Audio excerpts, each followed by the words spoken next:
আলহামদুলিল্লাহি রাব্বিল মাশরিকাইনি ওয়া রাব্বিল মাগরিবাইন আল্লাযী খালাকা কুল্লা শাইইন যাওজাইন ওয়া আওজাবা আলাইনাল ইহসানা বিল ওয়ালিদাইন ওয়া নাশহাদু আল্লা ইলাহা ইল্লাল্লাহু ওয়াহদাহু লা শারীকা লাহু ওয়া আশহাদু আন্না মুহাম্মাদান আবদুহু ওয়া রাসূলুহু সাইয়্যিদুল কাউনাইন সাল্লাল্লাহু আলাইহি ওয়া আলা আলিহি ওয়া সাহবিহি ওয়া আতবাইহি আজমাইন লাইলা ওয়া নাহারান ফিত তারফাইন فقد قال الله تعالى في كلامه المجيد وبرهانه التوحيد জবান খুলে পড়েন আউযু বিল্লাহি মিনাশ শাইতানির রাজিম বিসমিল্লাহির রহমানির রহিম লাকাদ কানা লাকুম ফি রাসূলিল্লাহি উসওয়াতুন হাসানাহ উসওয়াতুন হাসানাতুল লিমান কানা ইয়ারজুল্লাহা ওয়াল ইয়াউমাল আখিরা ওয়া যাকারাল্লাহা কাসীরা সাদাকতা ইয়া রাব্বানা। عن أبي هريرة رضي الله تعالى عنه قال قال النبي صلى الله عليه وسلم من مات ولم يغزو ولم يحدث به نفسه مات على شعبة من النفاق رواه مسلم. وقال تعالى في شان حبيبي إن الله وملائكته يصلون على النبي يا أيها الذين آمنوا صلوا عليه وسلموا تسليما. ঐতিহাসিক সরওয়ার্দী উদ্যান ঢাকা বিশ্ব মানবতার মহান বন্ধু মুহাম্মদুর রাসূলুল্লাহ সাল্লাল্লাহু আলাইহি ওয়াসাল্লামের জীবন চরিত্র সম্পর্কে আলোচনার এই পবিত্র অনুষ্ঠানের সম্মানিত সভাপতি বিশিষ্ট আলেমে দ্বীন জনাব মাওলানা আবু তাহের জিহাদি দামাত বারকাতুহুল আলিয়া, মাহফিলের প্রধান অতিথি আন্দরকিল্লা শাহী জামে মসজিদের সম্মানিত খতিব আওলাদে রাসূল আল্লামা আনোয়ার হোসাইন তাহের আল জাবের আল মাদানী মাদ্দাজিল্লুহুল আলিয়া, সম্মানিত অতিথিবৃন্দ, মঞ্চে বসা জাতীয় নেতৃবৃন্দ, সামনে বসা মুসলমান ভাইরা, পর্দার আড়ালের সম্মানিতা মা এবং বোনেরা, প্রশাসনের ভাইরা, প্রাণ প্রিয় ঢাকাবাসী, সবাইকে নিয়ে মহান রব্বুল ইজ্জাত আল জালালের দরবারে শুকরিয়া জানাচ্ছি, যিনি মহামানবের জীবন চরিত্র সম্পর্কে আলোচনার এই পবিত্র অনুষ্ঠানে আমাদেরকে হাজির হওয়ার তৌফিক দিলেন। জবান খুলে বলছি আলহামদুলিল্লাহ। কথা বলার প্রথমে আমি স্মরণ করছি 2024 সালের আগস্টের 5 তারিখ পর্যন্ত যারা মুক্তভাবে কথা বলার পরিবেশ তৈরি করে দেওয়ার জন্য নিজের জীবন পর্যন্ত দিয়ে গেলেন, শাহাদতের সর্বোচ্চ মাকাম আল্লাহ যেন তাদেরকে দান করেন। আমরা কিছু ভিডিও দেখতে পাচ্ছি, অনেকে বলছে তারা শহীদ হয়নি, তারা নিজেদের বুককে গলির সামনে, অস্ত্রের সামনে পেতে আত্মহত্যা করেছে। তারা কাদের কাছ থেকে কি পেয়ে কি খেয়ে কথা বলছেন আমি জানি না। কোরআনে কারিমে আল্লাহ তাআলা ১৫০০ বছর আগে জানিয়েছে। শহীদ এর শব্দটা আমাদের এই বাংলাদেশ, ভারত, পাকিস্তানে যেভাবে ব্যবহার হয়, এটা এত সস্তা বিষয় না, অনেক দামি বিষয়। শহীদদের ব্যাপারে কথা যেন মানুষ উল্টা পাল্টা না বলে, এজন্য মানুষের মুখের উপরে আল্লাহ নোটিশ জারি করে দিয়েছে। আল্লাহ পাক বলেন, ওয়ালা তাকুলু লিমান ইউকতালু ফি সাবিলিল্লাহি আমওয়াত বাল আহইয়াউন ইনদা বাল আহইয়াউ ওয়ালাকিন লা তাশউরুন। সূরা বাকারার ১৫৪ নম্বর আয়াতে আমি যতগুলো তাফসীর পড়েছি, সব মুফাসসির আয়াতের ব্যাপারে একই বক্তব্য দিয়েছেন। আল্লাহ পাক তামাম দুনিয়ার সব মানুষের মুখের উপরে নোটিশ দিয়েছেন, ওয়ালা তাকুলু, কেউ এ কথা বলবা না যে মানুষগুলো আমি আল্লাহর জন্য জীবন দিয়েছে, এরা মারা গেছে, কথা কখনো বলবা না। কারণ তারা জীবিত এবং তারা, তোমরা এই বিষয়টা বোঝো না, উপলব্ধি করতে পারো না। মুখের পরে মানুষ যেহেতু অন্তর দিয়ে ধারণা করতে পারে, এজন্য আল্লাহ হৃদয়ের উপরে, অন্তরের উপরেও নোটিশ দিয়েছেন, ওয়ালা তাহসাবান্নাল্লাযীনা কুতিলু ফি সাবিলিল্লাহি আমওয়াতা বাল আহইয়াউন ইনদা রাব্বিহিম ইরযাকুন। সূরা আলে ইমরানের ১৬৯ নম্বর আয়াতে আল্লাহ জানিয়েছেন, মুখ দিয়ে তো বলাই যাবে না যে শহীদরা মারা গেছে, এমনকি অন্তরে ধারণাও আনবে না যে শহীদরা মারা গেছে, বরং তারা জীবিত এবং আমি আল্লাহর কাছে তারা রিজিক প্রাপ্ত হচ্ছে। বলেন আল্লাহু আকবার। এই আয়াতটা যে ১০০% বাস্তব। আমি কিছুদিন আগে গিয়েছিলাম গাইবান্ধা, বাংলাদেশ ইসলামী ছাত্র শিবিরের সদস্য ছিলেন ভাইটা।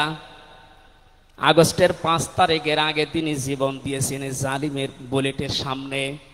শহীদ সাব্বির হোসাইন, ১ মাস পরে তার কবর ভেঙ্গে গিয়েছিল এই বৃষ্টির পানিতে। তাজা রক্ত কবর থেকে বের হতে দেখা গিয়েছে। একটা মানুষ যদি খাবার না খাবে তাহলে রক্ত পেল কোথায়? এজন্য এগুলো যারা ছড়াচ্ছেন, আমরা আশা করব এই বিষয়গুলো আর সামনে নিয়ে আসবেন না। আমরা কোরআনে কারিমের আয়াতের উপরে ১০০% বিশ্বাস করি এবং এ কথা বলি, জালেমের জুলুমের সামনে যারা নিজের জীবন পর্যন্ত দিয়ে গেলেন আগস্টের ৫ তারিখের আগ পর্যন্ত, প্রত্যেকেই শহীদ যাদের ঈমান আছে, এবং আল্লাহ তাদেরকে যেন শাহাদাতের সর্বোচ্চ মাকাম দান করেন। বলেন আমিন।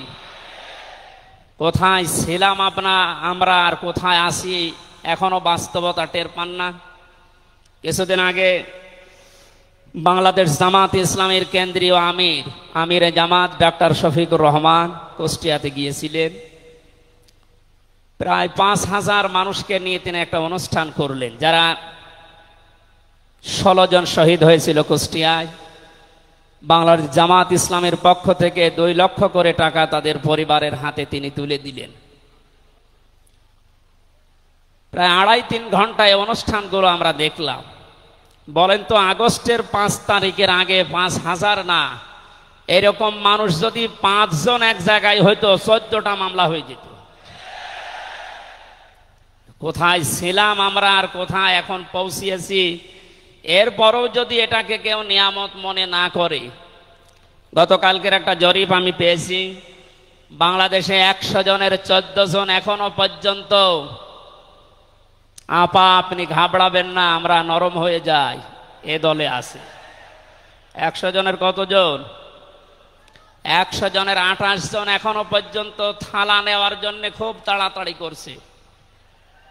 আমি নাম নাই নিলাম। আনন্দের বিষয়, 100 জনের 58 জন মানুষ এখন চাচ্ছে এদেশে আল্লাহর বিধান দিয়ে জমিনটা চলুক। আগস্টের 5 তারিখ খুব বেশি দিন যায়নি। এই কয়েকদিনের ব্যবধানে যদি এই অবস্থা সৃষ্টি হয়, এই জন্য আমার মনে হচ্ছে এদেশের অনেক মুনাফিকেরা বুঝে ফেলেছে বিষয়টা, এজন্য খুব তাড়াতাড়ি করছে যে থালা আমাদের হাতে দিন। আমার দাদা একটা গল্প বলতেন। এক লোক বিবাহ করার পরে বাসর রাতে বউকে রেখে একটু বাইরে গেছে। দাদি শাশুড়ি এসে বলছে, আমার কিন্তু পতি চাই, তুমি কি করবা আমি জানি না। নতুন বউ ডাক দিয়ে বলছে, দাদি শাশুড়ি আমার একটু সময় দেন, আপনার পতি হবে, অসুবিধা নেই। শাশুড়ি এসে বলছে, বৌমা আমার কিন্তু নাতি চাই। ঠিক আছে, আমার সময় দেবেন তো। দেবর আর ননদ এসে বলছে, ভাবি আপনি কি করবেন আমরা জানি না, আমাদের কিন্তু ভাতিজা চাই। কিছুক্ষণ পরে স্বামী এসে বলছে, বউ তুমি কি করবা আমরা জানি না, আমার বেবি চাই। বউ মাথা উঁচু করে বলছে, তোমরা কি সব পাগলের বংশ? আমার এখনো কিছুই হয়নি, এরপরে 10 মাস 10 দিন সময় লাগবে, তারপরে কারো বেবি চাই, কারো ভাতিজা চাই, কারো নাতি চাই, সব হবে। আমারে তো সময় দেবেন নাকি? 15.5 বছরে যে জঞ্জাল তৈরি হয়ে আছে, 1-1.5 মাসে পরিষ্কার করা সম্ভব? আপনি কি মনে করেন? যারাই দায়িত্ব পেয়েছে ছাত্র জনতার হাত থেকে, দেশের মানুষের হাত থেকে, তাদেরকে তো একটু সময় দেবেন নাকি? কুষ্টিয়াতে বাংলাদেশ জামাতে ইসলামের শ্রদ্ধাভাজন আমির উনি সাংবাদিকদের জানিয়েছেন, আমরা সম্মানজনক এবং যুক্তিপূর্ণ সময় তাদেরকে দিতে চাই, যেন দিনের ভোট আর রাতে না হয়। কথা বলেন না কেন? সুতরাং সম্মানজনক সময় নিয়ে তারা ঠিক ব্যবস্থা করবে। যারা খুব তাড়াতাড়ি করছেন, 10 মাস 10 দিন সময় দেবেন না, এমনিতেই বেবি অনেকে ফ্লাক্সি লোড করে নিয়ে আসবে বাড়ি থেকে। সুতরাং আমরা চাচ্ছি, সংস্কার যখন আরম্ভ হয়েছে দেশে, 1628টা চেয়ার আছে এই দেশের, মেন চেয়ার, এই চেয়ার না, যিনি পালিয়েছে তার চেয়ার থেকে শুরু করে এদেশের ওসি সাহেবের চেয়ার পর্যন্ত আপনি গণনা করবেন, 1628টা চেয়ার হয়। আমরা চাই খুব তাড়াতাড়ি যারা দায়িত্বে আছেন এই 1628টা চেয়ার যেন খুব তাড়াতাড়ি পরিবর্তন করা হয়, কারণ এগুলো সব ওই জালেমদের দোষ। এগুলো পাল্টিয়ে বৈষম্যের শিকার হয়ে 15.5 বছর যারা ওএসডি হয়েছিলেন, যারা নিজেদের চেয়ার পর্যন্ত পৌঁছাতে পারে নাই, আমরা চাই তাদেরকে এই সমস্ত জায়গাগুলোতে দেওয়া হোক। জালেমদেরকে আল্লাহ হেদায়েত দেয় না, তার বাস্তব প্রমাণ কালকের একটা কল রেকর্ড। একজনের জন্মদিন নাকি গোপালগঞ্জে পালন করতে দেয়নি এক ওসি সাহেব, এজন্য বাইরের দেশ থেকে তাকে হুমকি দিচ্ছে যে তার নাম লিস্ট করে রাখো, আমি যদি কোনোদিন আসি তার খবর করব। আমি কথাটা শোনার পরে মিলালাম, আল্লাহু লা ইয়াহদিল কওমাজ জালিমিন। আল্লাহ যে ইহদি দিয়েছেন মোজারে, বর্তমান ভবিষ্যৎ, প্রেজেন্ট ফিউচার, আল্লাহ তাআলা জানিয়েছেন যে আমি জালেমদেরকে হেদায়েত দিচ্ছি না, দেবও না। কালকের কল রেকর্ড শোনার পরে আমার মনে হচ্ছে ওনার কপালে হেদায়েত নেই এবং আল্লাহ দেবেও না। নয়তো এত কিছু হওয়ার পরেও এই লোকটা হুমকি দিতে পারে, আপনার বিশ্বাস হয়? হেদায়েত চাই না, কারণ আমরা হেদায়েত চাইলেও আল্লাহ দেবেন না। জালেমদের হেদায়েত দেবেন না, আল্লাহ নিজে জানিয়েছেন। কারণ জালেমদের বিরুদ্ধে মামলা দায়ের করবে আল্লাহ নিজে। এটা আমি বানালাম। সূরা শুরা 25 নম্বর পারা 6 নম্বর পৃষ্ঠার 13 নম্বর লাইনের 42 নম্বর আয়াতে আছে, ইন্নামাস সাবিলু আলাল্লাযিনা ইয়াযলিমুনান নাস ইলা আখির আয়া। আল্লাহ পাক বলেন, অবশ্যই আমি আল্লাহ নিজে মামলা দায়ের করব, কেস করব, অভিযোগ দাখিল করব তাদের বিরুদ্ধে যারা মানুষ হয়ে মানুষের বিরুদ্ধে জুলুম করে। আল্লাহ ইয়াজলিমুন আল মুসলিমুনা দেননি, যে মুসলমানদের উপরে যারা জুলুম করে, ইয়াজলিমুন আন নাস দিয়েছেন, যারা মানুষের উপরে জুলুম করে, অত্যাচার করে, এরা আমির হামজার মামলার আসামি না, এরা সরাসরি আল্লাহর মামলার আসামি। 1628 জন যারাই ছিলেন, আর আপনারা কিন্তু বাংলাদেশের কারো মামলার আসামি না, সবাই এখন আল্লাহর মামলার আসামি। মামলার বাদী যত বড় হয়, মামলা তত কঠিন হয়, এবং জামিন পাওয়াও তত কঠিন হয়। আপনারা জানেন আমি 3টি বছর জেলে ছিলাম। আমার যে মামলা ছিল, আমার মনে হয় যদি সাজাও লাগিয়ে দিত সর্বোচ্চ 3 মাস। কিন্তু মামলার বাদী যেহেতু একেবারে আল্লাহর ওলি, এই জন্যে বহুবার মামলা সিএমএম কোর্ট, জজ কোর্ট, হাইকোর্টে ওঠার পরও বলে না, হবে না। এই কয়েকদিন আগে মামলা আমার সব খারিজ হয়ে গেছে। আমি মনে করলাম মাননীয় আদালতকে প্রশ্ন করি যে আমার এই মামলা তো আপনার কাছে 3 বছর ছিল, এতদিন তো কিছুই করেননি, হঠাৎ এখন বলছেন কোনো দোষ নেই, সব বেকসুর খালাস করে দিলাম। মামলাটা হাতে নিয়ে উনি বলছে এর ভেতরে তো কোনো মাল ম্যাটারেস নেই, কি দিয়ে বিচার করব, সব বাদ দিয়ে দিলাম। তো এতদিন এই কথা বললে তো আমার 3 বছর জেলে থাকা লাগে না। উনি এইটাই বলতো যে হুজুর আমার হাত বাঁধা ছিল। কি বাধা ছিল? এখন যেহেতু হাত খোলা, ন্যায় বিচার করতে পারছেন, আমরা চাই এদেশে যত চেয়ার আছে সব হাত যেন আবু সাইদের মতো এভাবে খোলা থাকে। এভাবে হাত খোলা চান না? কিয়ামতের আগে কোন জালেম এদেশের চেয়ারে আর আসতে পারবে না ইনশাআল্লাহ। সতর্ক থাকা লাগবে আমাদের। এজন্য যারা তাড়াহুড়া করছেন আপনারা একটু শান্ত হন, আগে 10 মাস 10 দিন সময় দেন, বাসর হোক। কথা বলেন না কেন? আমি আর নিচে নামলাম না। আল্লাহ আপনাদেরকে সম্মতি দান করুন, আমিন। দরুদ আর সালাম পড়ছি আমাদের নবী মুহাম্মদুর রাসূলুল্লাহ সাল্লাল্লাহু আলাইহি ওয়াসাল্লামের প্রতি। আজকে সেই বিকাল 3টা থেকে শুরু করে রাত 9টা পর্যন্ত এদেশের পতিত দশা আলেমদের মুখে, ইসলামিক চিন্তাবিদদের মুখে এবং জাতীয় নেতৃবৃন্দের মুখে আপনারা নবীর সিরাত সম্পর্কে বিভিন্ন কথা শুনতেছেন। আমি লাইভ দেখছিলাম। আমার আজকের আলোচনার বিষয় রাসূল সাল্লাল্লাহু আলাইহি ওয়াসাল্লাম কেন একমাত্র আদর্শ। এই পয়েন্টের উপরে কোরআন শরীফ থেকে, হাদিস থেকে আমি 18টা পয়েন্ট বের করেছি। খুব সংক্ষেপে এর উপরে আপনাদের সামনে কথা উপস্থাপন করার চেষ্টা চালাবো ইনশাআল্লাহ। ওমা তাওফীকি ইল্লা বিল্লাহ। জবান খুলে কোরআনের এই সোনালী আয়াতটা একটু পড়েন। আউযু বিল্লাহি মিনাশ শাইতানির রাজিম। বিসমিল্লাহির রহমানির রহিম। লাকাদ কানা লাকুম ফি রাসূলিল্লাহি উসওয়াতুন হাসানাহ। সাদাকতা ইয়া রাব্বানা। সূরা আহজাব 21 নম্বর আয়াতের প্রথম অংশ আমরা তেলাওয়াত করলাম। আমার আলোচনার বিষয় হচ্ছে বিশ্বনবী কেন একমাত্র আদর্শ। এ পৃথিবীতে বহু মানুষকে আমরা আদর্শের সৈনিক হওয়ার ঘোষণা দিতে শুনি, তারা স্লোগান পর্যন্ত দেয় আমরা সবাই অমক সেনা, ভয় করি না বুলেট বোমা। আজকের আলোচনার পরে এটা ক্লিয়ার হবে, বিশ্বনবী বাদ দিয়ে অন্য কারো আদর্শের সেনার ঘোষণা যদি কেউ দেয়, এ মারা গেলে নবীর সুপারিশ থেকে বঞ্চিত ও চির জাহান্নামী। আমরা যেহেতু মানুষ এবং আমরা মুসলিম, আমরা জাহান্নামে যেতে চাই না। এই ছোট্ট ভুলের কারণে এই ভুলটা আজকে শুধরিয়ে নেব ইনশাআল্লাহ। সূরা আহজাব কোন সূরা বলেন তো? এটা ক্লাস চলছে, ছাত্রের মতো জবাব দেবে। আহজাব শব্দের শাব্দিক অর্থ দল সমূহ। এর এক বচনে হচ্ছে হিজবুন। হিজবুন মানে দল।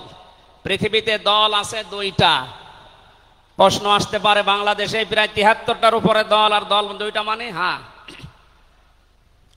দল একটা হচ্ছে আল্লাহর দল, একটা হচ্ছে শয়তানের দল। আমরা সামনে বিস্তারিত ওই 2টা দলের উপরে কথা বলবো ইনশাআল্লাহ। দল করা লাগবে এই ঘোষণা আমির হামজার না আল্লাহর? এই শব্দটা শুনলে অনেকে মানধাত আমলের দিকে নিয়ে যায়। আপনি আলেম মানুষ, হুজুর মানুষ, ইমাম সাহেব মানুষ, আপনি দল দাঁড়িয়ে এগুলো করবেন কেন? কোরআনে কারিমের যদি কেউ একটা আয়াত অবিশ্বাস করে আর ইমান থাকার কথা। আল্লাহ পাক বলেন ওয়ালতাকুম মিনকুম উম্মাতুন, তোমাদের ভেতরে অবশ্যই একটা দল থাকতেই হবে। তাহলে দল এই শব্দটা কোরআনে আছে না নেই? দল এই বাংলায় নেই, কিন্তু উম্মাতুন এই শব্দ তো আছে। আমি সেই দিন গাইবান্ধায় ওই দিন আলোচনা করার পরে একজন মুসলিম হয়েছিল, জিজ্ঞাসা করলাম। পরবর্তীতে ওই দিন আলোচনার বিষয় ছিল ভোট। উনি শিক্ষিত মানুষ, আমারে জিজ্ঞাসা করছে আপনি ভোট এ শব্দ নিয়ে আসলেন, কোরআনে হাদিসে এই শব্দ আছে? এটা তো আরবি। হ্যাঁ আছে। আমানাত শব্দটা কোরআনে আছে। তাফসিরে মারিফুল কোরআন আল্লামা শফি রহমতুল্লাহ আলাইহি আমানতের প্রায় 19টা অর্থ দিয়েছেন। তার ভেতরে অন্যতম অর্থ হচ্ছে ভোট দেওয়া, রায় দেওয়া, সমর্থন দেওয়া। সুতরাং কেউ যদি ভোট এটাকে দুনিয়ার কোন বিষয় মনে করে এড়িয়ে যায়, সে কিন্তু মরণের পরে ধরা খাবে। কথা বলেন, আমরা আখেরাতে আদালতে ধরা খেতে চাই, আমরা বাঁচতে চাই। সুতরাং দল মাস্ট বি, করাই লাগবে। যে দলের কর্মসূচি দুইটা, তারা ভালো কাজে আদেশ করবে, অন্যায় কাজে বাধা দেবে। আল্লাহর ভাষা এরাই হচ্ছে সফল কাম দল। এদেশে যত দল আছে এই দুইটি কর্মসূচি কারা পালন করে আপনি অবশ্যই দেখতে পাচ্ছেন। আপনার বিবেকের কাছে প্রশ্ন করে আপনি সামনে আগাবেন ইনশাআল্লাহ। তাহলে নবীজি আমাদের জন্য একমাত্র আদর্শ কেন? এর এক নম্বরে আমি পেয়েছি তার জীবনটা আমাদের কাছে পরিষ্কার। এই কারণে পৃথিবীতে আমরা যত নেতা নেত্রীকে মেনে চলতে দেখি, যে কোনো রাজনৈতিক দলের নেতা নেত্রী আপনি হন, ওই রাজনৈতিক দলে যাকে মানেন তার চরিত্র জীবন আপনার কাছে কিন্তু পরিষ্কার না। কথা বলে না কেন?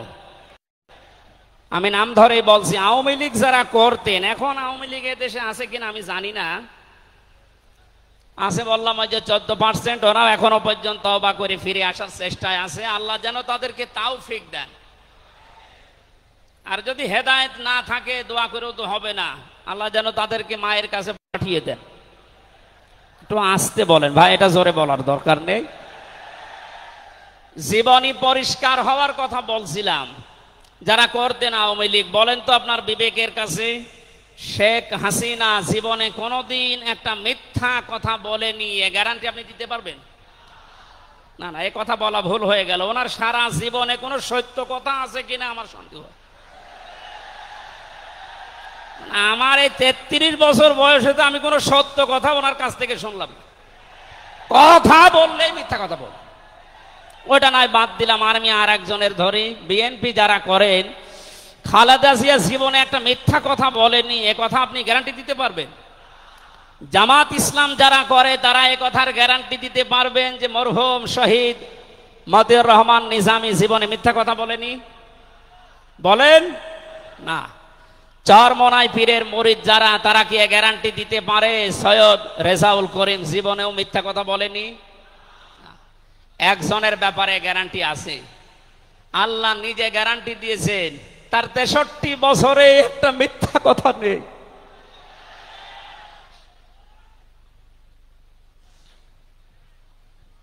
এই জন্য বিশ্বনবী আমাদের একমাত্র আদর্শ হওয়ার কারণ এই যে জীবনে 63 বছরে একটাও মিথ্যা কথা বলেননি। জোরে বলেন আল্লাহু আকবার। এটা যে কত বড় বিষয় আপনি চিন্তা করলে আপনি চিন্তার রেখা শেষ করতে পারবেন না। আমাদের দিনের ভেতরে 24 ঘন্টায় কত মিথ্যা আসে, আর তার পুরা 63 বছরের জীবনে একটা মিথ্যা কথা তিনি বলেননি। 2 নম্বরে পেয়েছি আমি, তিনি উন্নত চরিত্রের অধিকারী ছিলেন। এমন চরিত্র আল্লাহ তাকে দিয়েছিলেন। আমি 3 জন নবীর নাম পেয়েছি, আল্লাহর নামের সাথে তাদের নাম আল্লাহ মিলিয়ে দিয়েছেন। হযরত ইসমাঈল আলাইহিস সালামকে আল্লাহ ডাক দিয়েছিলেন গোলামিন হালিম, আমার সহনশীল বান্দা। হযরত ইসহাক নবীকে আল্লাহ বলেছিলেন গোলামিন আলিম, আমার জ্ঞানী বান্দা। আর মুহাম্মদুর রাসূলুল্লাহকে আল্লাহ ডাক দিয়েছেন ওয়া ইন্নাকা লাআলা খুলুকিন আযীম। জোরে বলেন আল্লাহু আকবার। বৃষ্টি হচ্ছে না বাইরে? এখানে ওঠাউঠি করেন কেন? বসেন বসেন।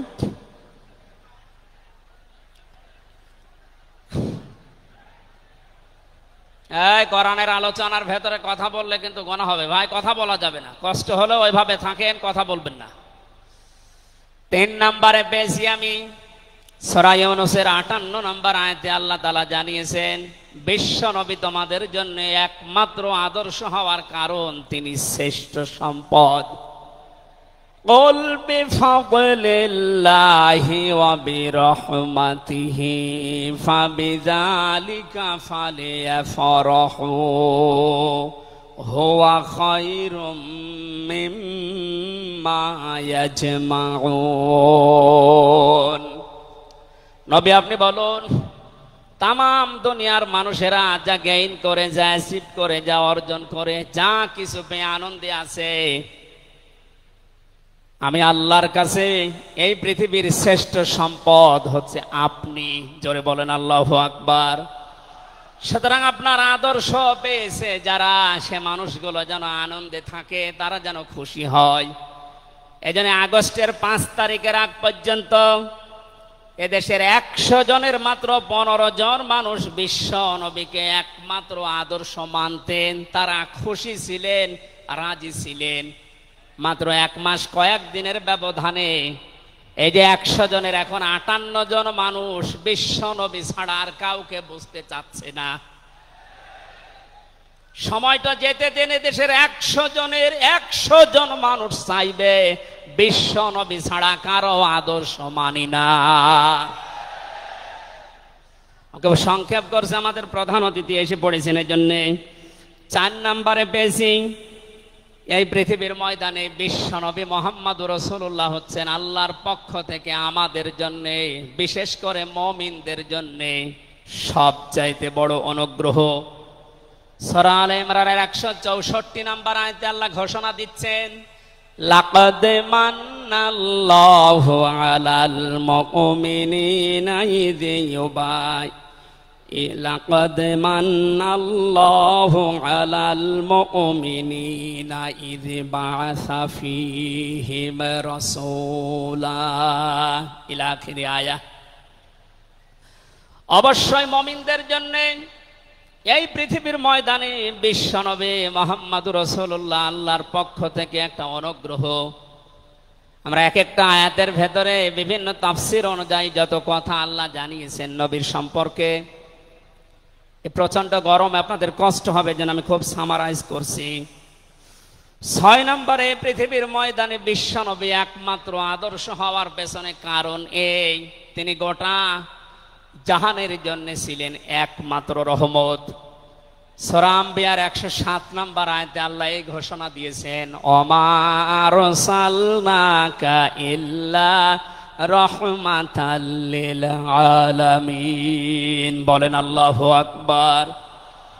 আল্লাহ আলম বলেন না যে শুধু পৃথিবীর জন্য, আলামিন যত জগৎ আল্লাহ বাজিয়েছেন আর যত জগতে আল্লাহর যত সৃষ্টি আছে, এতানাজ্জালুল আমরু বাইনাহুন্না, প্রতিটি জগতে ওই সৃষ্টি অনুযায়ী আল্লাহর বিধিবিধান নাজিল হচ্ছে। যেখানেই যেই সৃষ্টি আছে প্রত্যেকটা সৃষ্টির জন্য মুহাম্মদুর রাসূলুল্লাহ হচ্ছেন আল্লাহর পক্ষ থেকে রহমত। বলেন সুবহানাল্লাহ। সেই রহমতকে হযরতে হালিমাতুস সাদিয়া চিনেছিলেন। কোলে নেওয়া থেকে শুরু করে বাড়ি পর্যন্ত যেখানে নিয়ে গেছেন, সিরাত ইবনে হিশাম বলছে সব জায়গায় হালিমাতুস সাদিয়া বিশ্ব নবীর মাধ্যমে আল্লাহর রহমত পেয়েছিলেন।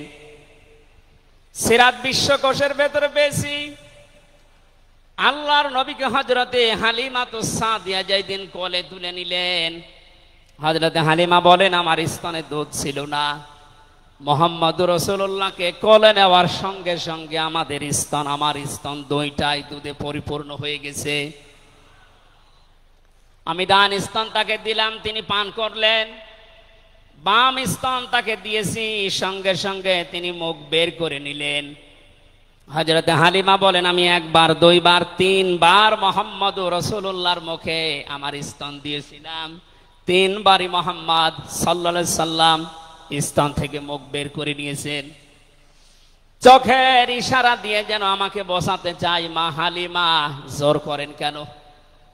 ডান স্তন এটা আমার অধিকার ছিল, আমি পান করেছি।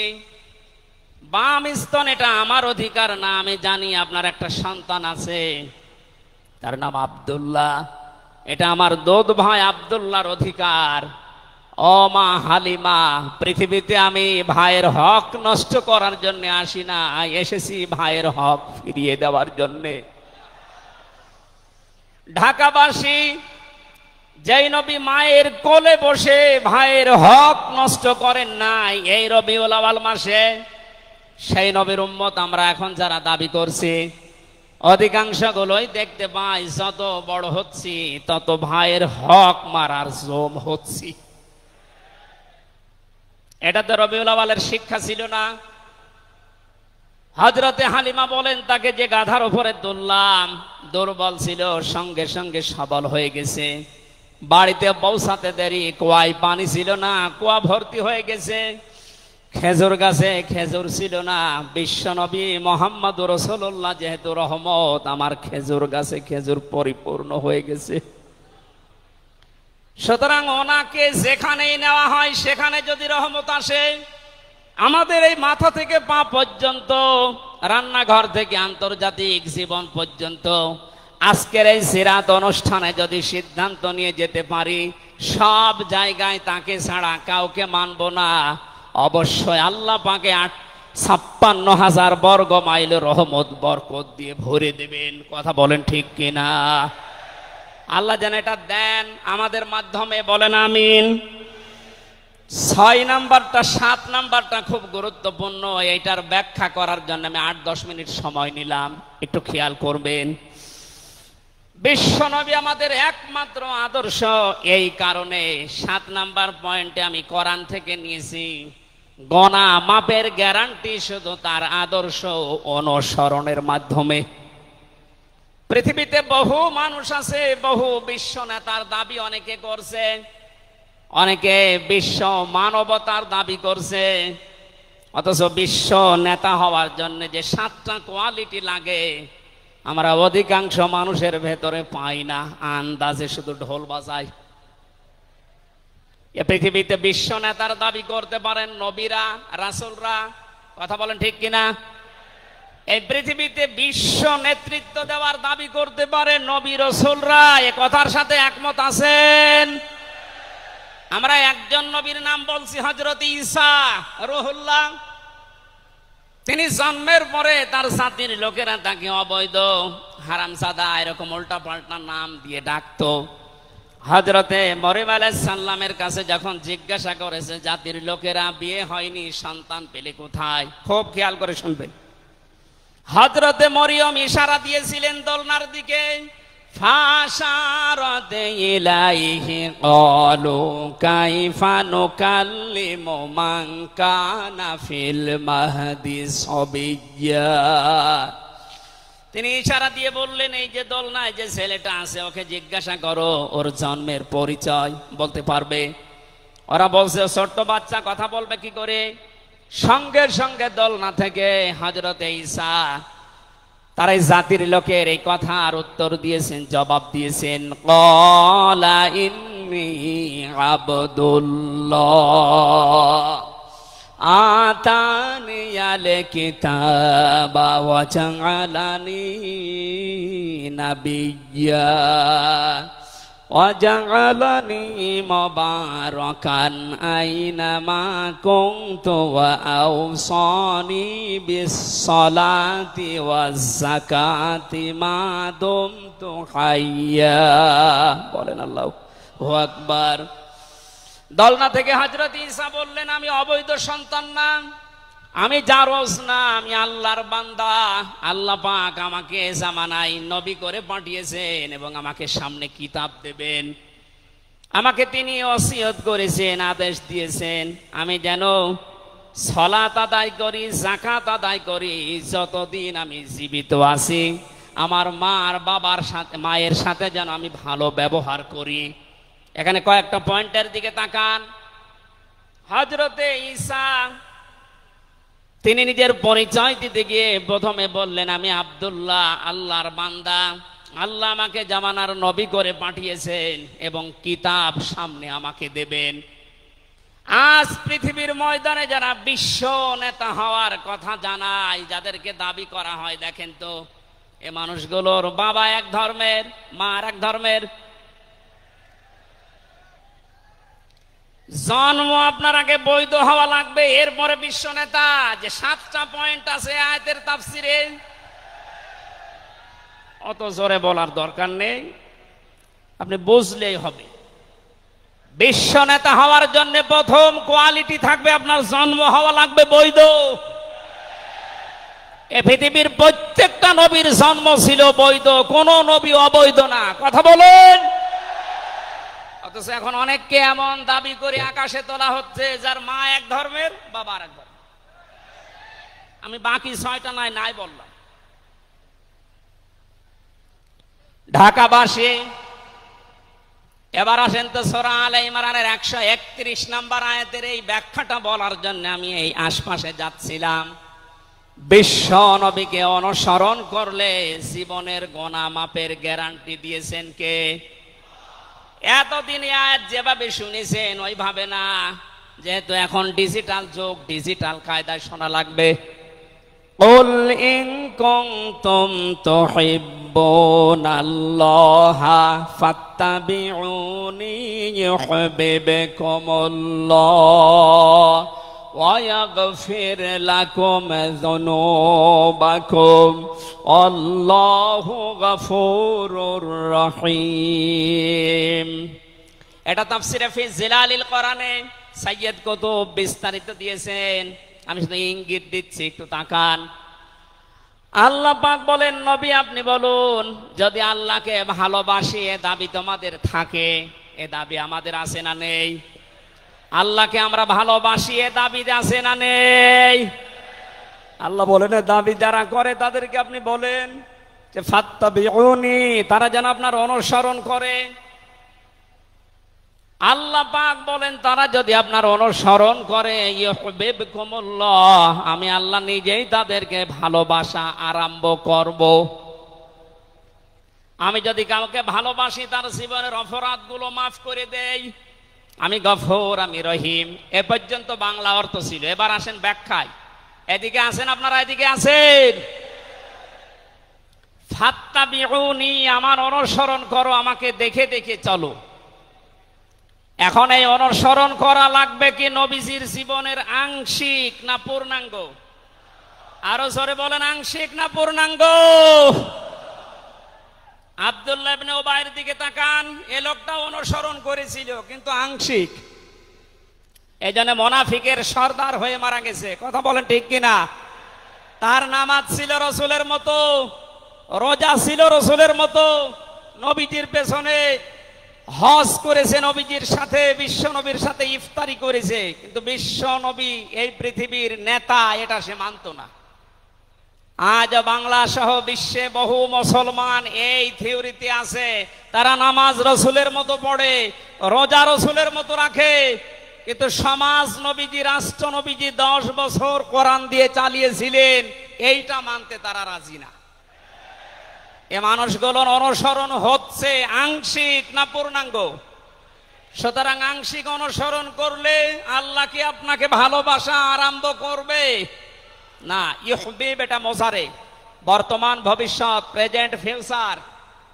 যখন আপনি পূর্ণাঙ্গ অনুসরণ করার জন্য দাড়ি থেকে, মাথা থেকে শুরু করে পা পর্যন্ত, রান্নাঘর থেকে শুরু করে আন্তর্জাতিক জীবন পর্যন্ত সব জায়গায় বিশ্ব নবীকে অনুসরণের সিদ্ধান্ত নিয়ে নেমে পড়বেন, আল্লাহ তখন ভালোবাসা আরম্ভ করবে।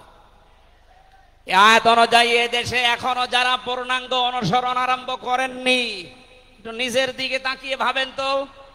আপনি 14 বার হজ করতে পারেন, 24 বছর রোজা রাখতে পারেন, প্রতিদিন 72 রাকাত নামাজ পড়তে পারেন নফল, কিন্তু এখনো পর্যন্ত আল্লাহর ভালোবাসা আপনি পাওয়া শুরু করেন। সুতরাং আমাদের অনুসরণ হবে কি আংশিক না পূর্ণাঙ্গ?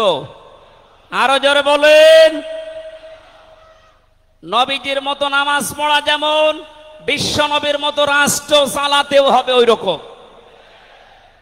নবীজি জানিয়েছেন, মান মাতা ওয়ালাম ইয়াখযু ওয়ালাম ইউহাদ্দিস বিহি নাফসাহু মাতা আলা শুবাতিন মিনান নিফাক। যে লোকটা মরে গেল কিন্তু তার এই চিন্তা ভাবনা ছিল না যে জমিন আল্লাহর কোরআন দিয়ে চলুক, এই লোকটা মুনাফিক হয়ে মরবে, কেউ তাকে বাঁচাতে পারবে না। অথচ এই হাদিসটা সামনে নিয়ে বাংলাদেশে আমরা এখনো অনেককে নামাজ পড়া, রোজা রাখা, দাড়ি রাখা, জুব্বা গায়ে দেওয়া মানুষকেও মুনাফিক হয়ে মরার সম্ভাবনা দেখতে পাচ্ছি। কথা বলে ঠিক কিনা? সুতরাং আমরা চাই নবীজি যেভাবে নামাজ পড়েছিলেন, বিশ্ব নবী যেভাবে রাষ্ট্র চালিয়েছিলেন, ওইভাবে আমাদের এই দেশটাও 10 বছর চলুক। আমিরে জামাত ডাক্তার শফিকুর রহমান কয়েকদিন আগে ঘোষণা দিয়েছেন, 15 বছর লাগবে না, মাত্র 10টা বছর আমাদের হাতে দেন, আমরা গ্যারান্টি দিতে পারি এই দেশের মানুষকে। 9টা পয়েন্ট ওখানে উনি দিয়েছেন, সবগুলোর বাস্তবায়ন করে এই 16 কোটি মানুষকে উনি দেখাবেন। এটাকে আজ অনেকে রাজনীতি মনে করে উল্টাপাল্টা দিকে নিয়ে যাচ্ছেন। আমার বিশ্ববিদ্যালয়ে থাকাকালীন এক দুষ্টু বন্ধু ছিল, 10 বছর নবী কোরআন দিয়ে রাষ্ট্র চালিয়ে বলতে পেরেছিলেন, খায়রুল কুরুনি করনি, আমার যুগ শ্রেষ্ঠ যুগ। আমাদের দেশটা 53 বছর স্বাধীন হয়েছে, 1 বছরও কোরআন দিয়ে চলেছে। এই জন্য তো কোনো জিনিস নিরাপদ না। আমার ছোট দাদা উনি বলছিলেন যে হজে যাওয়ার পরে দেখি একটা ঘড়ি পড়ে আছে, মোবাইল ঘড়ি। চিন্তা করলাম নেব না, মনের ভেতরে ভয়, যদি ধরা পড়ে যায় তাহলে তো মানুষ, এ দেশে তো ধরা পড়লে আবার হাত কেটে দেবে, দেশে যাওয়ার পরে মানুষ বলবে হাজী সাহেব চোর। এই ভয়তে নিলাম না। কি করি, অতক্ষণ দাঁড়িয়ে থেকে কেউ নেয়ও না, কারো পায়ের নিচে পড়ে আবার নষ্ট হয়ে যাবে। তুলে নিলাম এদিক ওদিকে তাকিয়ে। হারানো জিনিস যেখানে জমা দেয় ওই জায়গায় জমা দিলাম। ওনারে জিজ্ঞাসা করলাম, ভাই এই মোবাইলের দাম কেমন হবে? উনি আমারে বলছে, ইয়া হাজিউল হজ্জাত আইনা বিলাদুকা, হে হাজি দেশ কোথায়? দাদা বলে, জি তুমেন বাংলাদেশ। বাংলাদেশ থেকে এসেছি। আপনার বাংলাদেশের টাকার মান অনুযায়ী এই ঘড়ি মোবাইলের এটা দাম হবে 72,000 টাকা। কত? 72,000 টাকার মোবাইল পড়ে আছে, ঘড়ি কেউ নিচ্ছে না। এদেশে থাকবে? বলেন। সাধারণ মানুষের কাছে থাকা দূরের কথা, দরবেশের কাছে থাকবে 36,000 কোটি টাকা। আমার মনে হয় আমার 33 বছরের জীবনে গণনা করেও শেষ করতে পারবো না। পদ্মা সেতু আর একটা বানিয়ে এখনো 4,000 কোটি টাকা রাষ্ট্রে থেকে যেত। কথা বলেন। দরবেশ যদি এই করে, যেগুলো ধরবেশ ওগুলোর চরিত্র কি বলেন? এই জন্য এই বন্ধুটা আমারে বলছিল, আমি রামজা, আমি কুষ্টিয়া থেকে যাচ্ছিলাম ঢাকাতে, একটা নর্মাল কোচে চড়ে হঠাৎ আমার পেটে গন্ডগোল। সিরাজগঞ্জ রোড পার হওয়ার পর ড্রাইভারকে বললাম যে ভাই একটু দাঁড়ান, আমি নেমে যাব, আমার পেটে গন্ডগোল। ড্রাইভার বলছে, গাড়ি থামবে না, একেবারে জায়গা মতো থামবে। আপনার যদি বেশি অসুবিধা হয় তো পেছনে সিট খালি আসে, বসে বসে আল্লাহ আল্লাহ করেন। বলছে আমার পেটে গন্ডগোল, একে আল্লাহ আল্লাহ থামে। পেছনে যে দেখি কয়েকটা সিট খালি পড়ে আছে, ওই যে পলিথিন দেয় বমি করার জন্য, একটা নিলাম। 2 সিটের মাঝে বসে ওই কাজ করলাম। চিন্তা করলাম এটা যদি রেখে চলে যায় তাহলে আমার তো বদনাম হয়ে যাবে। পকেট থেকে একটা সাদা রুমাল ছিল, ওইটা বের করলাম, টাইট করে বাঁধলাম। পেছনের চালানা খুলে ফেলে দেব, আল্লাহর ইশারা পেছনে আসছিল মোটরসাইকেলওয়ালা। পড়বে কি পড়বে একেবারে মোটরসাইকেলের সামনে। ও বলছে জানলা দিয়ে তাকিয়ে আছি, দেখলাম মোটরসাইকেলওয়ালা এদিকে ওদিকে তাকিয়ে ও মনে করছে নতুন রুমালে থপ করে পড়লো কি।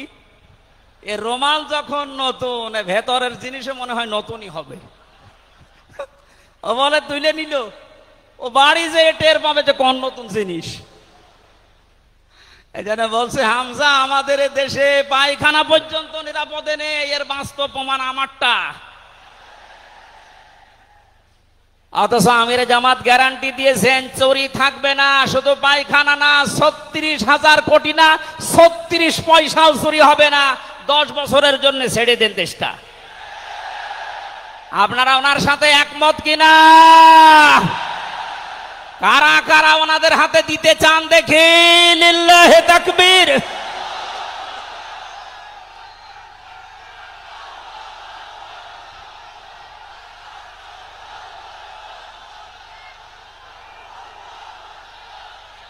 আলহামদুলিল্লাহ ভাই,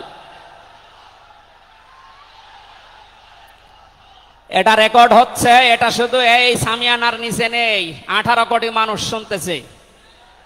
যারা এই ময়দানের থেকে হাত তোলা দেখে তারাও হাত তুলেছে। আমরা চাই এই হাত যেন আল্লাহর জন্য আপনারা তোলেন, মানুষকে দেখানোর জন্য না। সুতরাং আমরা যদি বিশ্ব নবী মুহাম্মদুর রাসূলুল্লাহর অনুসরণ আংশিক করি, আল্লাহর ভালোবাসা পাওয়া এখনো আমরা আরম্ভ করিনি। এই হিসাবে দেশের অনেক পীর, অনেক ইমাম, অনেক খতিব, অনেক আলেম, অনেক জনতা এখনো আল্লাহর ভালোবাসা পাওয়া আরম্ভ করেনি। গোনা মাফ, জান্নাত তো দূরের কথা। কারণ আল্লাহর ভালোবাসা যে পাওয়া আরম্ভ করবে, তার জীবনের গোনাগুলো আল্লাহ মাফ করবে, তাকে জান্নাতে দেবে। সুতরাং রাসূলুল্লাহ আমাদের একমাত্র আদর্শ হওয়ার কারণেই তাকে অনুসরণ করলে এই গ্যারান্টি পাওয়া যায় যে জীবনের গোনা আল্লাহ মাফ করে দেন। জোরে বলেন সুবহানাল্লাহ। 9 নম্বরে পেয়েছি, বিশ্ব নবীর সাথে কেউ যদি বেয়াদবি করে তাহলে সে ধ্বংস হয়ে যাবে। আপনি তাকান, তার আপন চাচা আবু লাহাব, এরা যদি সিরাতুন নবী মাহফিল, আমাদের ঢাকাতে এগুলো হয়তো নেই, এগুলো চট্টগ্রাম আর সিলেট বিভাগে বেশি পাওয়া যায়।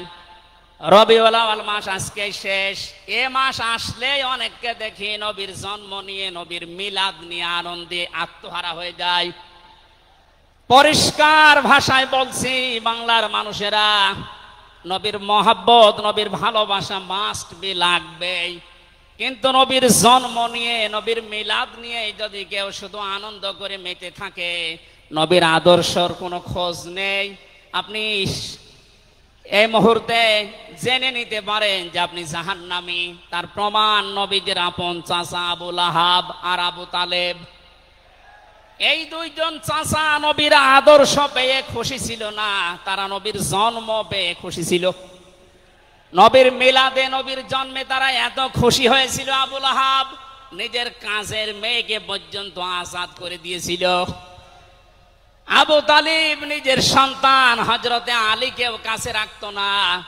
আল্লাহর নবীর জন্মে লোকটা এত বেশি খুশি হয়েছিল, যতদিন পর্যন্ত তার আন্ডারে ছিল নবীজি, ততদিন নিজের ছেলে বাদ দিয়ে বিশ্ব নবীকে কাছে রেখে ঘুমাতো। অথচ তাদের পুরা দুইজনের জীবন আমি পড়ে দেখেছি। দুইজন চাচা, বিশ্ব নবী মুহাম্মদুর রাসূলুল্লাহর দুইজন চাচা শুধু নবীর জন্ম মিলাদ নিয়ে আনন্দে ছিল, আদর্শ পেয়ে তারা আনন্দ করে নাই, মেনে নেয় না। এই জন্য দুইজনেই জাহান্নামী। বলেন নাউজুবিল্লাহ। সিস্টেম অপর পৃষ্ঠায় দেখুন, আরো দুইজন চাচার নাম আমরা জানি, হযরতে হামজা, হযরতে আব্বাস রাদিয়াল্লাহু তাআলা আনহুমা। এই দুইজন চাচা শুধু নবীর জন্মে মিলাদে খুশি ছিলেন না, তারা নবীর আদর্শ পেয়ে খুশি হয়েছিলেন। এই জন্য দুইজনেই জান্নাতি। বলেন সুবহানাল্লাহ। হযরতে হামজা, হযরতে আব্বাস যে জান্নাতে গেছে কোনো সন্দেহ আছে? আল্লাহ কোরআনের আয়াত নাযিল করেছেন তাদের নামে, রাদিয়াল্লাহু আনহুম ওয়া রাদু আন।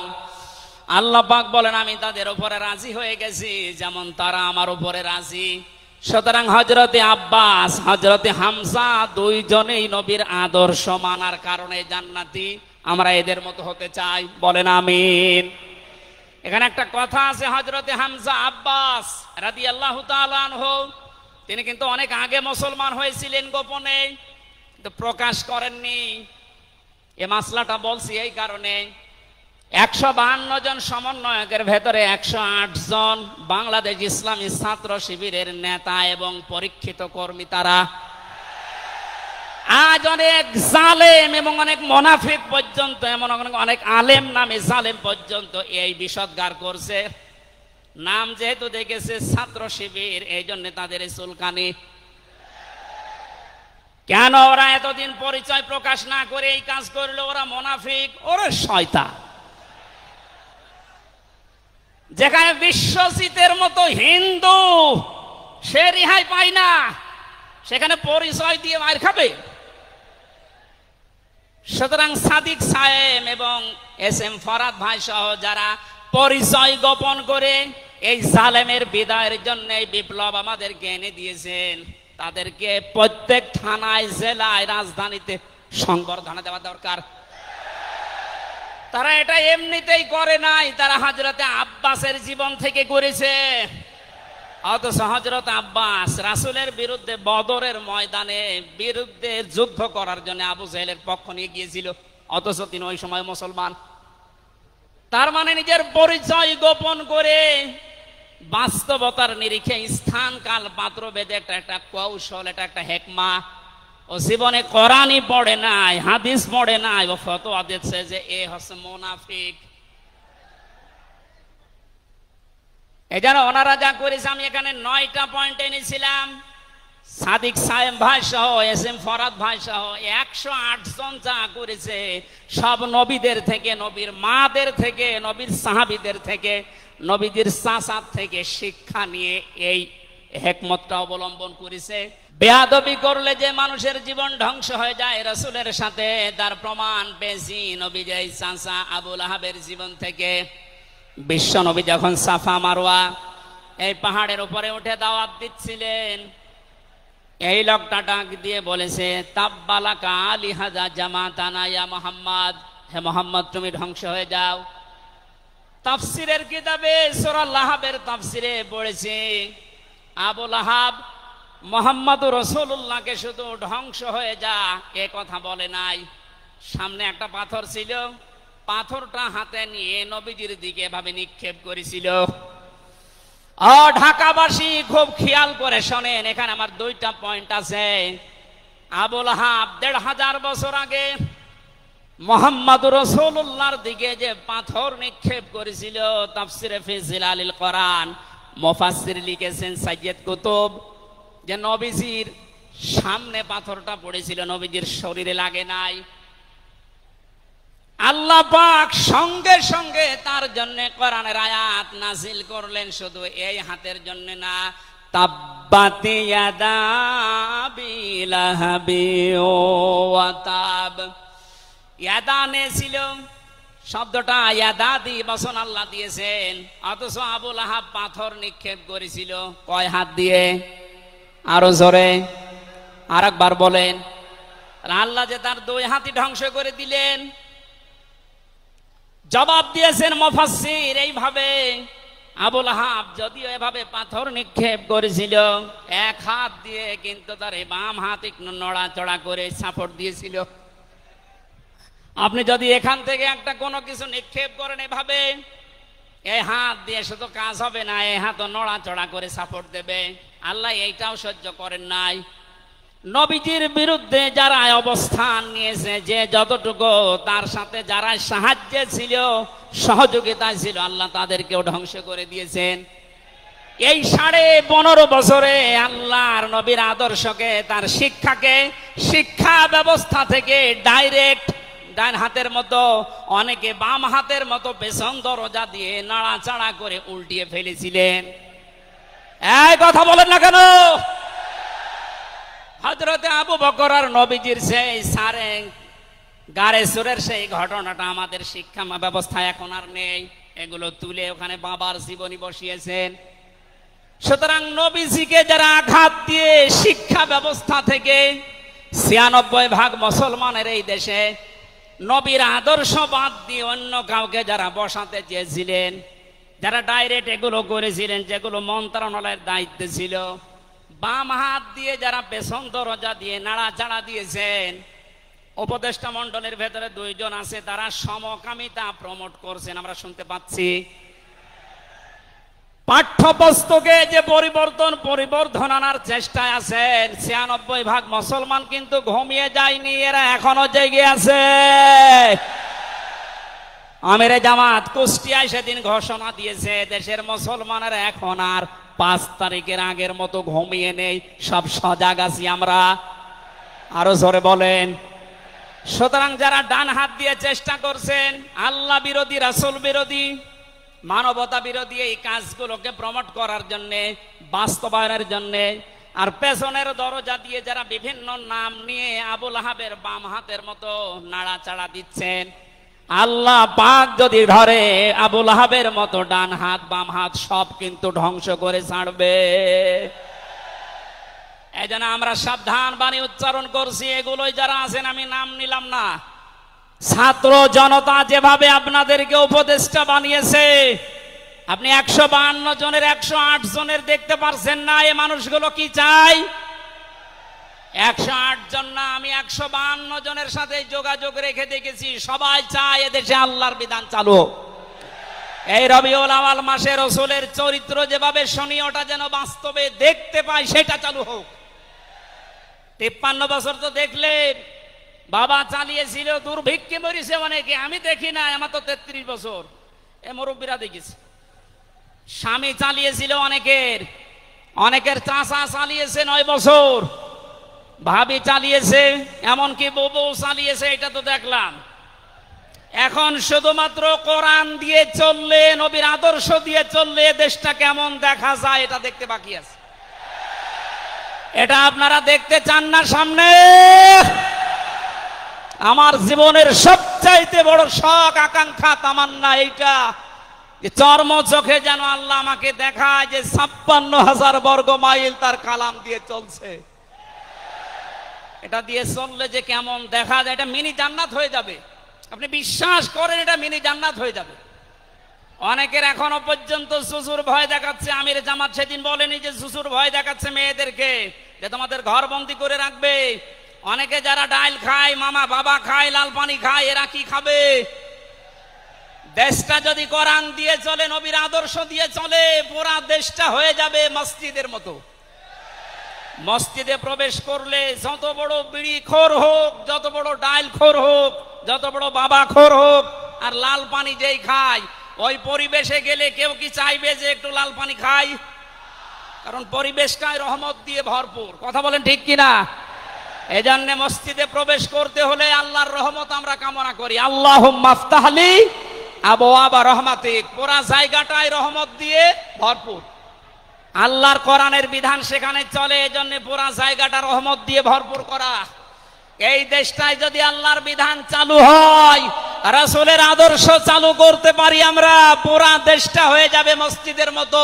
তখন আর লাল পানি খেতে, বিড়ি খেতে আপনার মনে চাইবে না ইনশাআল্লাহ। আল্লাহ পাক বলেন, ওমান আহসানু কাওলাম মিম্মান দাআ ইলাল্লাহি ওয়া আমিলা সালিহান ওয়া ক্বালা ইন্নানি মিনাল মুসলিমিন। ওই লোকটার কথার চাইতে আর উত্তম কথা কে বলে দুনিয়ায়? যে লোকটা আল্লাহর দিকে মানুষকে ডাকে, নিজে ভালো ভালো কাজের আঞ্জাম দেয়, আর নিজে পরিচয় ওপেন করে যে আমি একজন মুসলমান। আমি কি বাংলার মুসলমানেরা? আপনি আয়াতের দিকে 3টা বিষয় খেয়াল করেন। এদেশে কম বেশি আমরা 96% যেহেতু মুসলমান, এই জন্য আল্লাহর দিকে আমরা ডাকি, এটা আমি মেনে নিলাম। 2 নম্বরে ভালো ভালো কাজের আঞ্জাম আমরা নিজের জায়গা থেকে,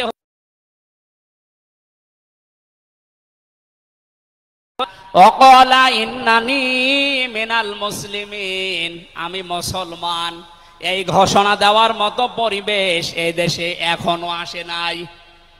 কথা বলেন। এখন এমন জায়গা অনেক আছে যেখানে আমি মুসলমান, এ কথা বলা এখনো সম্ভব না। সুতরাং আয়াতের 3 নাম্বার, এটা যদি বাস্তব এই চর্ম চোখে দেখতে চান যে আমি মুসলমান, এই পরিচয় দিয়ে আমি এই পৃথিবীতে টিকে থাকতে চাই, তাহলে এই দেশটা কোরআনের হাতে দেওয়া লাগবে, মাস্ট বি। কথা বলেন ঠিক কিনা? সুতরাং আমাদের এখন থেকে ডাক হবে কোনো পীরের দিকে না, কোনো বাবার দিকে না, আমাদের একমাত্র ডাক হবে আল্লাহর দিকে। জোরে বলেন আমিন। 12 নম্বরে বেশি তিনি যুদ্ধবন্দীদের সাথে এমন ভালো আচরণ করতেন। ইয়ামামার একজনের নাম পড়লাম হাদিসের পাতায়, বিগ লিডার ছিলেন এই লোকটা, সামামা ইবনে ওয়াসাল রাদিয়াল্লাহু তাআলা আনহু। বদরের ময়দানে তিনি ধরা পড়লেন, সাহাবীরা তাকে বেঁধে রেখেছে মসজিদের ভেতরে খুঁটির সাথে। নবীজি এসে বললেন, সামামা কেমন লাগে তোমার, কি আচরণ আমার কাছে আশা করো? লোকটা বলে, মুহাম্মদ সাল্লাল্লাহু আলাইহি সাল্লাম, আপনি আমাকে মেরেও ফেলতে পারেন, ছেড়েও দিতে পারেন। নবীজি তাকে বললেন, সামামা এই দুনিয়ায় শেষ দুনিয়া না, আর একটা জগৎ আমাদের সামনে আসে। ইসলামের বিশাল কিছু তার সামনে তুলে ধরলেন। বাড়িতে যাওয়ার পরে নিজের হাতে রান্না করে খাবার পাঠালেন তার জন্য। দ্বিতীয় দিন আবার তাকে দাওয়াত দিলেন ইসলামের। বিশ্ব নবী নিজে উটের দুধ এক সাহাবীকে দিয়ে দহন করিয়ে গরম করে পাঠালেন। মনে হচ্ছে তিনি জামায় আদর করছেন, অথচ সে লোকটা যুদ্ধবন্দী। একটা যুদ্ধবন্দী মানুষের সাথে বিশ্ব নবীর যে আচরণ, এ পৃথিবী অবাক হয়ে গেছে। অথচ এই 15.5 বছরে যুদ্ধবন্দী না, কারাবন্দী, তাও অন্যায় ভাবে। আরে ভাই, আমার তো 3 বছর পরে যেহেতু মামলা খালাস করে দিয়েছে, আদালত কর্তৃক প্রমাণ হয়েছে যে আমি নির্দোষ, আমার কোনো দোষ নেই, তাহলে আমার মামলার আয়ু থেকে শুরু করে একেবারে ওই উপর পর্যন্ত যিনি পালিয়েছেন, এ পর্যন্ত যারা জড়িত ছিল, আমি চাই তাদের প্রত্যেকে যেন 3 বছর জেলে থাকে। এইটাই ন্যায় বিচার হবে। এই কথা বলে না কেন? আমার জন্য 3 বছর, ব্যারিস্টার আরমানের জন্য 8 বছর, 11 বছর। কত বছর? আপনি যে চট করে ঢুকে পড়বেন, আগে 11 বছর থাকেন এরপরে। সুতরাং বাস্তবতা এইটাই, শত্রুদের সাথে তিনি যুদ্ধবন্দীদের সাথে কি আচরণ করলেন, আর আমরা অন্যায় ভাবে কারাবন্দীদের সাথে। আমি তো অন্যেরটা জানি না, নিজেরটার সাথে বলছি। এই যে মুরব্বী মানুষ বসে আছে মাওলানা রফিকুল ইসলাম খান, এই মুরব্বীর পায়ে বেড়ি দিয়ে, হাতে হ্যান্ডকাপ দিয়ে, মাথায় দড়ি দিয়ে মনে হচ্ছে গরু টেনে নিয়ে যাচ্ছে। আমার 11 ঘন্টা টাঙিয়ে রেখেছিল,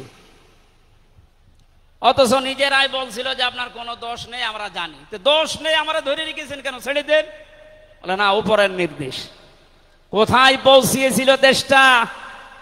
আর তারা এই রবিউল আউয়াল আসলে একদিন ছুটি দিত নবীর জন্মদিন পালন করার জন্য। নবীর আদর্শের কোনো খোঁজ খবর তাদের কাছে নেই।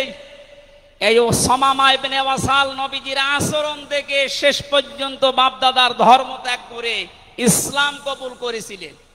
এই 15 বছর যদি এরকম কিছু দেখাতে পারতেন, লাখের উপরে মানুষ জেল খাটতেছে। আমার মনে হয় 100 জনের 70 জন মানুষ এই দেশে জেল খাটে, কিচ্ছু জানে না। বিশেষ করে 15.5 বছর এই মানুষগুলো আপনার দলে অন্তত না আসলেও আপনার জন্য দোয়া করত। এরপরে আমি পেয়েছি বিশ্ব নবীকে একমাত্র আদর্শ হওয়ার কারণ তিনি শত্রুদের সাথে এমন আচরণ দেখিয়েছিলেন, পৃথিবীতে ইতিহাস হয়ে আছে। তায়েফে তিনি দোয়া করেছিলেন, আল্লাহুম্মা হাদি কওমি ফাইন্নাহুম লা ইয়ালামুন। 14 নম্বরে পেয়েছি তিনি নবী এবং রাসূলদের নেতা ছিলেন। 15 নম্বরে ছিল তার বক্ষ ছিল উন্মুক্ত। 16 নম্বরে পেয়েছি তিনি ছিলেন লাইট বা আলো। 17 নম্বরে তিনি ছিলেন স্নেহময়, মমতাময়। 18 নম্বরে তিনি ছিলেন কমল হৃদয়ের অধিকারী। এক একটা শব্দের ভেতরে লক্ষ লক্ষ কথা আল্লাহ লুকিয়ে রেখেছেন। রাসূলের জীবনে 1 ঘন্টা 1.5 ঘন্টায় না, কিয়ামত পর্যন্ত যদি কেউ আলোচনা করে, আমি 31টা বিষয় সাজিয়েছি এক একটা পাঠ অনুযায়ী। সুতরাং এরকম যদি শুরু হয় তো 31 দিন একাধারে লাগার কথা আমার এই ক্ষুদ্র জ্ঞানে।